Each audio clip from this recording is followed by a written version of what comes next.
Undercover agents sneak fake explosives past TSA. A recent investigation reveals a massive system-wide security failure at America's airports.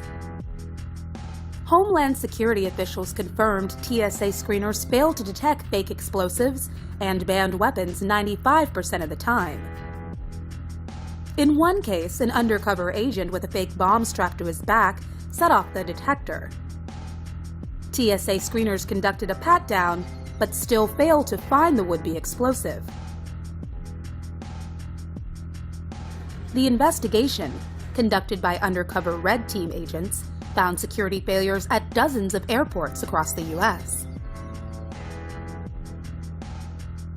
Outraged upon learning of the findings, the DHS immediately directed the TSA to begin new security measures, several of which are now being implemented, ABC News reports.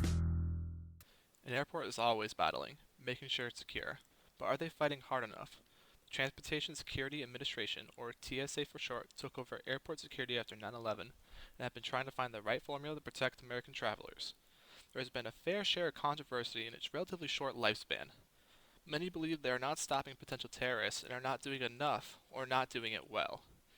We'll be looking at the TSA and finding out what needs to change and what needs to go. First, we're going to take a look at the front lines, the screener. TSA screeners are either really old or really young.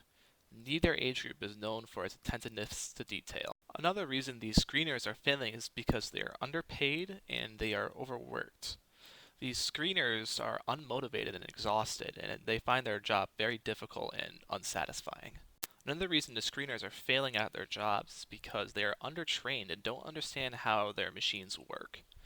When they got the buzz on the machine that you saw earlier, the person did not know where to search for the bomb. He simply patted him down and said he was good to go.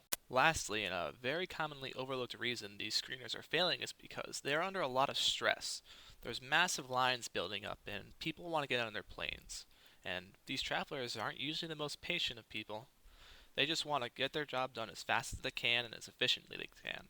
If they had to stop for 3 minutes to search someone, that's going to hold up the line for quite a while. Secondly, let's take a look at the TSA's machines. The nice thing about machines is they're never going to make a mistake. If for some reason they do, it's not the machine's fault, it's whoever has fixed it or programmed it. Take, for example, the air puffer. This machine works really well in a laboratory environment where the air is clean and relatively even temperature. Inside of an airport, the air is a bit dirtier, the humidity can change, and the temperature can fluctuate a little bit. This leads to the machine breaking down quite a lot. The TSA has about $30 million of these machines sitting in storage collecting dust because they break down so often. Now that we have the tools out of the way, like the people and the machines, we can talk about the core problems in the TSA.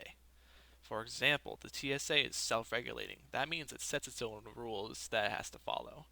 That almost always leads to corruption of some sort, whether that be politically or just complacency, making it easy to do your job, even though it should be a lot harder.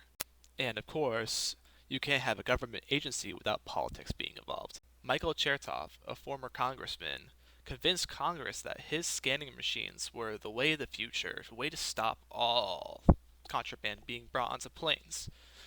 Little did they know, because they have no experience in security whatsoever, that these machines weren't exactly the best. The machines basically took nude photos of whoever they were scanning, and somehow these photos got leaked onto the internet, exposing a lot of people's privacy and getting rid of a lot of their dignity.